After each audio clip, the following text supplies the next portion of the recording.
Hi guys, welcome back to our channel. ఈ screen పైన 5 different candles కనిపిస్తున్నాయి. But అన్ని క్యాండిల్స్ కలర్స్ మాత్రం రెడ్లోనే ఉన్నాయి. అంటే ఈ క్యాండిల్స్ కనిపించినప్పుడు మనం సెల్లింగ్ తీసుకోవాలా, లేదా ఈ క్యాండిల్స్లో మనం సెల్లింగ్ తీసుకోవాలి, దేంట్లో సెల్లింగ్ తీసుకోకూడదు అనే విషయాన్ని గురించి ఈ వీడియోలో డిస్కస్ చేసుకుందాం. సో ఇక్కడ చూసామంటే ఫస్ట్ క్యాండిల్ వచ్చేసి మోస్ట్ బేరిష్, అంటే ఇది మారుబుజో క్యాండిల్. ఈ క్యాండిల్లో విక్ అనేది చిన్నగా ఉండొచ్చు, లేదా విక్ అసలు లేకపోవచ్చు అనమాట. సో ఇలాంటి క్యాండిల్ అనేది మార్కెట్లో ఫామ్ అయితే స్ట్రాంగ్ బులిష్నెస్ని ఇండికేట్ చేస్తుంది. అంటే మార్కెట్లో సెల్లర్స్ది బాగా కంట్రోల్ ఉంటుంది, బట్ బయ్యర్స్ అనేవాళ్ళు అసలు ఉండకపోవచ్చు, లేదా ఒకవేళ ఉన్నా కూడా వాళ్ళకంటూ ఎటువంటి రోలు ఉండదు. సో అలాగే ఈ క్యాండిల్ చూసామంటే మనకి ఇది రెడ్ క్యాండిల్, అంటే సెల్లింగ్ అనేది రిప్రజెంట్ చేస్తుంది. బట్ ఈ క్యాండిల్లో మీరు రెడ్ క్యాండిల్ అనేసి సెల్లింగ్ తీసుకుంటే బట్ మార్కెట్లో మీరు ఇరుక్కపోతారు. ఎందుకంటే ఇక్కడ చూసారంటే ఈ మార్కెట్ వచ్చేసి ఓపెనింగ్ ఇక్కడ జరిగింది, బట్ సెల్లర్స్ అనేవాళ్ళు కిందికి తీసుకొని వచ్చారనమాట మార్కెట్ని. బట్ ఇక్కడ కింద సస్టైన్ అవ్వలేకపోయారు, బట్ బయ్యర్స్ వచ్చేసి పైకి తీసుకుని వచ్చి మార్కెట్ని ఇక్కడ క్లోజ్ చేశారు.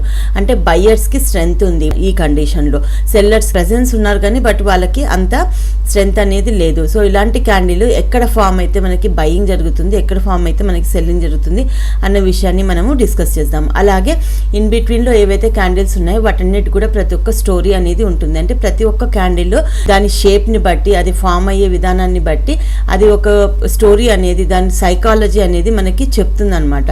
సో క్యాండిల్ని నీట్గా అర్థం చేసుకున్నప్పుడు మాత్రమే మనం మార్కెట్లో ప్రాఫిట్తో ఎండ్ అవుతాము.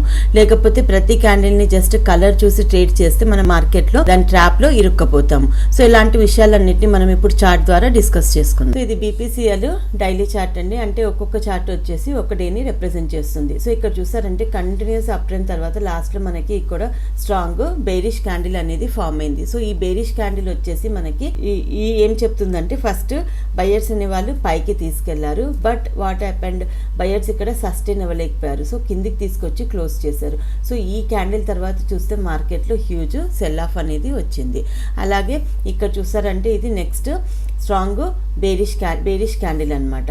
సో ఈ క్యాండిల్ అనేది స్ట్రాంగ్ బేరిష్నెస్ని ఇండికేట్ చేస్తుంది. ఇక్కడ విక్స్ అనేటివి ఫామ్ అయ్యాయి, బట్ ఆ తర్వాత విక్స్తో కంపేర్ చేస్తే బాడీ అనేది చాలా స్ట్రాంగ్గా ఉందన్నమాట.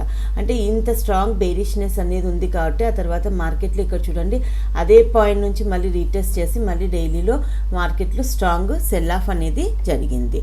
సో ఇలాగే 5 బులిష్నెస్ క్యాండిల్ స్టిక్ ప్యాటర్న్ గురించి చేసి వీడియో పెట్టాము. సో అది ఒకసారి చూడండి. సో దాంట్లో కూడా మాస్టర్స్ అయితే మ్యాక్సిమం ఈ క్యాండిల్ స్టిక్ ప్యాటర్న్సే మనకి మార్కెట్లో రిపీట్ అవుతూ ఉంటాయి. సో ఈ క్యాండిల్ స్టిక్ ప్యాటర్న్స్ని చాలా బాగా ప్రాక్టీస్ చేశారంటే మీరు ఈజీగా మార్కెట్లో ప్రాఫిట్ అనేది తెచ్చుకోవచ్చు. ఇంకో చార్ట్లో కూడా ఈ క్యాండిల్ స్టిక్ ప్యాటర్న్ని ఐడెంటిఫై చేసి స్టడీ చేద్దాం. The Bajaj auto daily chart ఇక్కడ చూసారంటే స్ట్రాంగ్ మారుబుజో క్యాండిల్ రెడ్ కలర్ది ఫామ్ అయింది. సో ఈ క్యాండిల్స్ లొకేషన్స్ అన్నిటివి చాలా ఇంపార్టెంట్. సపోజ్ ఈ స్ట్రాంగ్ మారుబుజో క్యాండిల్ ఈ కంటిన్యూస్ డౌన్ ట్రెండ్లో ఇక్కడ లాస్ట్లో ఫామ్ అయిందంటే ఇక్కడ డౌన్ ట్రెండ్ అనేది ఇంకా ఫర్దర్గా కంటిన్యూ అవుతుంది అని అర్థము. అలాగే సేమ్ ఈ క్యాండిల్ ఈ కంటిన్యూస్ అప్ ట్రెండ్ ఎండ్లో ఫామ్ అయిందంటే అక్కడ మార్కెట్ అనేది రివర్స్ అవ్వబోతుంది అని అర్థం. సో ఇక్కడ చూసారంటే కంటిన్యూస్గా అప్ ట్రెండ్ ఎండ్లో ఈ క్యాండిల్ అనేది ఫామ్ అయింది. సో ఆ తర్వాత కంటిన్యూస్గా డౌన్ ఫాల్ అనేది జరిగింది. సో ఇలాగే ఇక్కడ చూసారంటే ఇది red colour candle, but red colour candle అయినా అక్కడ నుంచి మార్కెట్ అనేది అప్ మూవ్మెంట్ జరిగింది. ఎందుకంటే ఇది లీస్ట్ బేరిష్నెస్ ని ఇండికేట్ చేస్తుంది, 5th క్యాండిల్ స్టిక్ ప్యాటర్న్.